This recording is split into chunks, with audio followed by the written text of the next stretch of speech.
महाराष्ट्र की सियासी जमीन पर आज एक ऐसी इबारत लिखी गई जिसने दशकों पुराने राजनीतिक मिथकों को ध्वस्त कर दिया।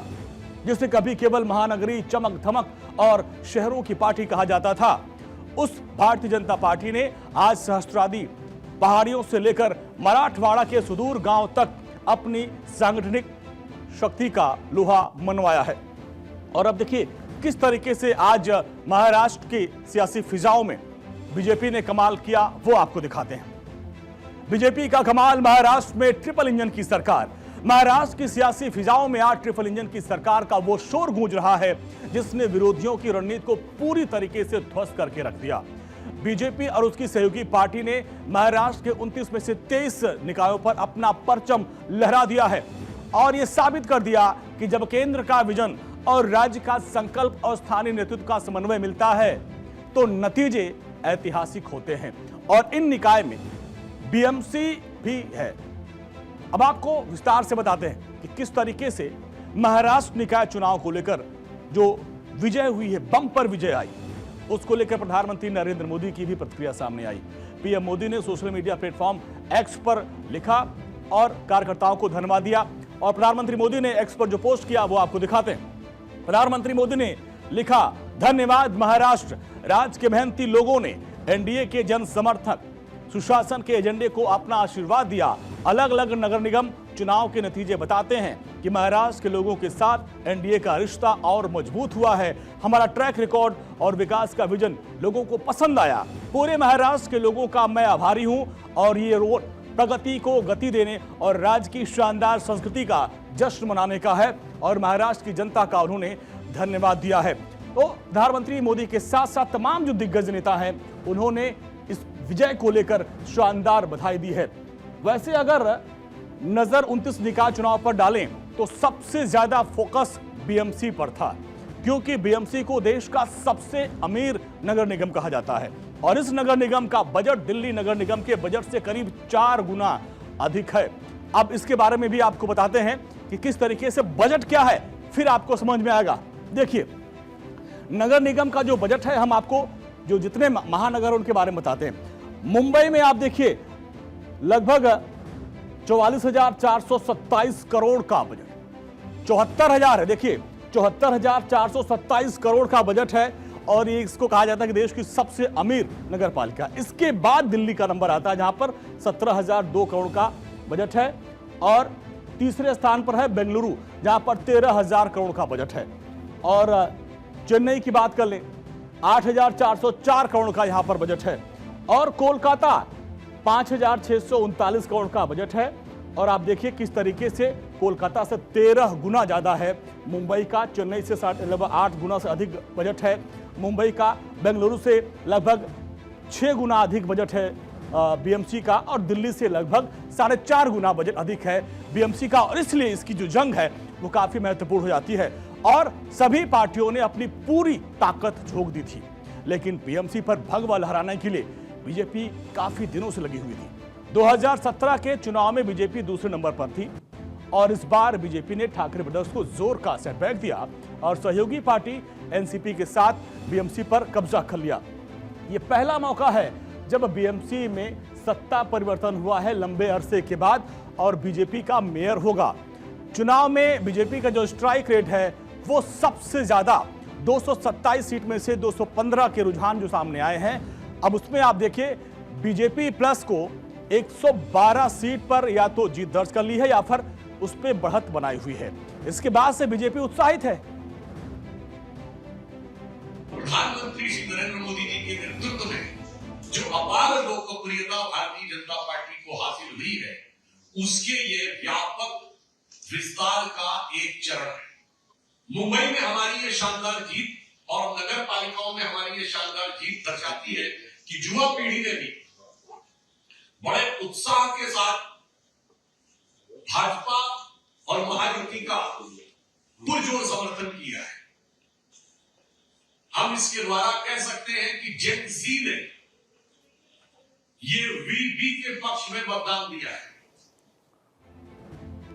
महाराष्ट्र की राजनीति में आज जो ऐतिहासिक बदलाव दर्ज हुआ है वो किसी संयोग का परिणाम नहीं है, बल्कि बीजेपी की संगठनात्मक त्रिशक्ति का अचूक परिणाम है। अब वो त्रिशक्ति क्या है वो भी आज आपको जानना चाहिए, उसके बारे में हम आपको बताते हैं विस्तार से। आप समझिए बीजेपी की त्रिशक्ति और उसका अचूक परिणाम क्या है। प्रधानमंत्री नरेंद्र मोदी, विकास और सुशासन का मंत्र उनका है।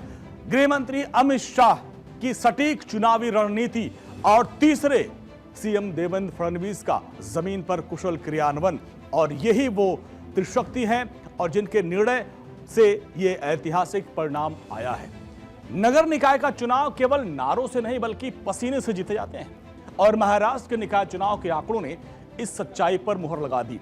29 में से 23 निकायों पर बीजेपी और उसके सहयोगियों का कब्जा महज एक लहर नहीं है, बल्कि जमीन पर की गई उस अहद जो अद्भुत है, अभूतपूर्व घेराबंदी का पूरा नतीजा है, परिणाम है, जिसको देखकर विपक्षियों के होश फाख्ता हो गए। अब जरा आप समझिए किस तरीके से पूरी रणनीति बदली गई। फर्क क्या है आप देखिए, साफ महसूस करेंगे। जो चुनावी रैली है, देवेंद्र फडणवीस ने 37 रैलियां की, इसलिए यह बीजेपी की सक्रियता का मुख्य केंद्र है। एकनाथ शिंदे 25 रैलियां की और 29 रोड शो किया। जमीन से जुड़ाव और सबसे बड़ा इनका जमीनी चेहरा था। इसके अलावा अब उद्धव की बात करें और राज ठाकरे ब्रदर्स ने केवल 3 रैलियां की और ज्वाइंट मीटिंग की। आप सोचिए 20 साल बाद इकट्ठे आए, 3 बैठक करते हैं। कांग्रेस की बात करें तो कांग्रेस के दिग्गज नेता रैलियों के मामले में शून्य रहे हैं। तो अब आप ये समझ सकते हैं कि किस तरीके से ये रणनीति बनाई गई, मेहनत की गई। उद्धव ठाकरे जी को अपना स्क्रिप्ट राइटर बदलना चाहिए, क्योंकि 2 घंटे में वो यही बोलते रहते हैं कि देखिए इंक, देखिए ईवीएम्स, देखिए इलेक्शन कमीशन, देखिए नोटों का दुरुपयोग। अरे कोई और बहाना निकालिए। ये समझ लीजिए कि हार जीत प्रजातंत्र में जनता तय करती है और जो जीता वही सिकंदर। और शायद ये संदेश है कि जो लोग ऑन ग्राउंड काम करते हैं तो उनको मौका मिलता है, जो लोग घर से काम करते हैं उनको stay at home, work from home का संदेश जनता ने दिया है। तो आप समझ लिए, डबल इंजन की सरकार ने ट्रिपल इंजन के लिए पूरी ताकत झोंक दी। जहां बीजेपी और महायुति के दिग्गज नेताओं ने राज्य के हर कोने में अपनी रैलियां की, रोड शो किया, जनता के बीच गए, चुनाव प्रचार किया और अपनी बातों को जनता के सामने रखा। वे विपक्ष के एक बड़े मंच खाली नजर आए। आंकड़े के जुबानी बाप को समझाते हैं कि किस तरीके से चुनावी रैलियां की गई, क्योंकि जो लोग कहते हैं वोट चोरी हो गया, वोट चोरी नहीं होता है। ये देखिए क्या होता है। मुंबई में किस समुदाय में कितनी आबादी है और किस तरीके से इसको पकड़ने की रणनीति बनाई गई है, अब उसको आप समझिए। मराठी है 25 से 30%, राज ठाकरे और ठाकरे ब्रदर्स इसी पे फोकस थे। उत्तर भारतीय है 22 से 25%, इनको लात मारने की बात राज ठाकरे ने कही थी और उसका परिणाम आपने देखा। मुस्लिम है 20 से 21%, गुजराती मारवाड़ी 17%, दक्षिण भारतीय और अन्य है 11%। तो ये पूरा वोट बैंक है। ये आंकड़े आप समझ सकते हैं कि किस तरीके से पूरे महाराष्ट्र की सियासत है।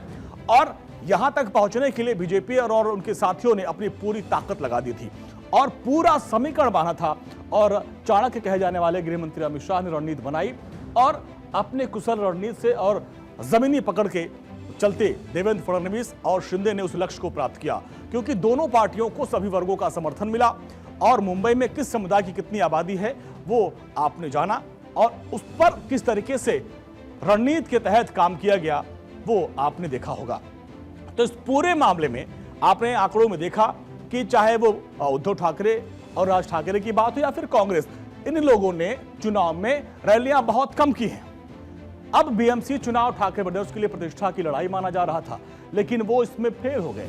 कई मोर्चों पर चौंकाने वाले नतीजे सामने आए। इसमें नॉर्थ मुंबई की बात करें तो जिस इलाके में कई सालों तक उनका दबदबा था, वो भी ठाकरे ग्रुप से बीजेपी के खाते में चला गया, या यूं कहें कि बीजेपी ने उसको छीन लिया।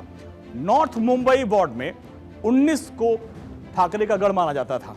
आप देखिए ये वार्ड नंबर जो 19 है वो ठाकरे का गढ़ था, लेकिन वो भी चला गया।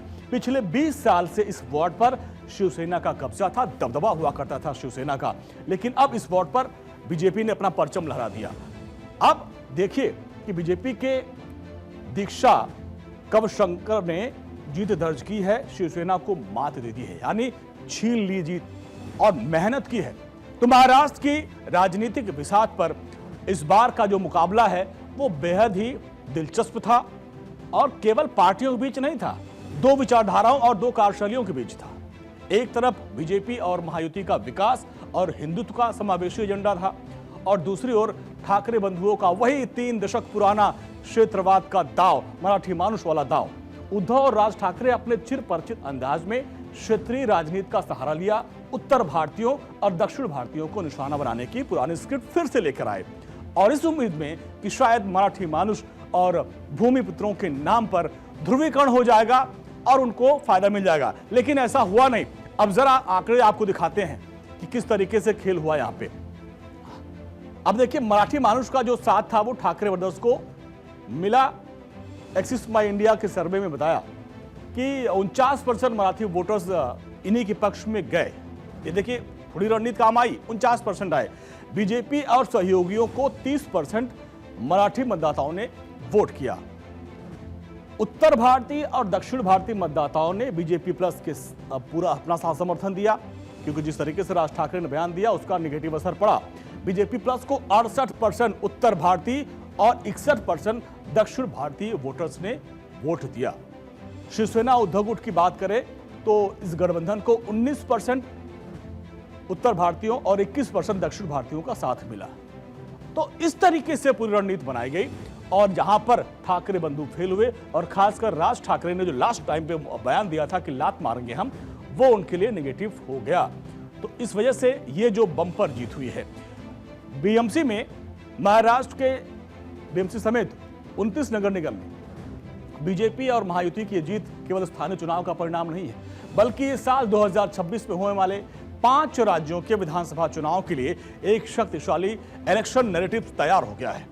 अब इस साल आप देखिए, बंगाल में, असम में, तमिलनाडु में, केरल में, पुडुचेरी में मतदान होना है और जिस तरीके से महाराष्ट्र में लोकल चुनाव में बीजेपी की जीत हुई, इसका असर विधानसभा चुनाव पर भी पड़ सकता है। अब किस तरीके से असर पड़ेगा, जरा उसको आप समझिए कि इसका इंपैक्ट क्या होगा। ट्रिपल इंजन मॉडल की सफलता का संदेश जाएगा, विपक्षी एकता के आत्मविश्वास को यह चोट पहुंचा सकती है। इसके अलावा तमिलनाडु और केरल जैसे राज्यों में बीजेपी इस मॉडल को पेश कर सकती है, क्योंकि इन राज्यों में बीजेपी अभी तक खाता नहीं खोल पाई है। 2026 में जिन राज्यों में चुनाव होने हैं वहां पर क्षेत्रीय दल बहुत ही मजबूत हैं, ऐसे में उनकी काट के लिए ये मॉडल पेश किया जाएगा। बंगाल में टीएमसी, तमिलनाडु में डीएमके और केरल में लेफ्ट का वर्चस्व है और वहां पर बीजेपी दमखम के साथ उतरना चाहती है। उद्धव और शरद की हार के बाद क्षेत्रीय शत्रप की रणनीति पर विचार कर सकते हैं। अब जो क्षेत्रीय शत्रप है, कैसे उनको हटाया जाना, बीजेपी उस रणनीति पर काम कर रही है। ग्रामीण वोट निर्णायक वाले राज्यों में बीजेपी इस जीत को भुना सकती है। शहरी पार्टी का तमगा था, लेकिन अब गांव तक पकड़ मजबूत हो गई है। महाराष्ट्र मॉडल की चर्चा बीजेपी असम और बंगाल जैसे राज्यों में कर सकती है। तो इसका जो असर है क्या है, आप देखिए। इस जीत के जरिए कार्यकर्ताओं को बीजेपी संदेश देने की कोशिश करेगी कि मेहनत करने का नतीजा मिल सकता है। मुंबई फतेह कर, अगर हम मुंबई फतेह कर सकते हैं, महाराष्ट्र फतेह कर सकते हैं, तो बंगाल या फिर केरल में भी सेंध लगाई जा सकती है। ये मैसेज कार्यकर्ताओं तक पहुंचा दिया गया है और ये मोमेंटम चुनावी राज्यों में वोटिंग प्रतिशतों को भी प्रभावित कर सकता है। जो वोटिंग फीसदी है उसको भी प्रभावित कर सकता है।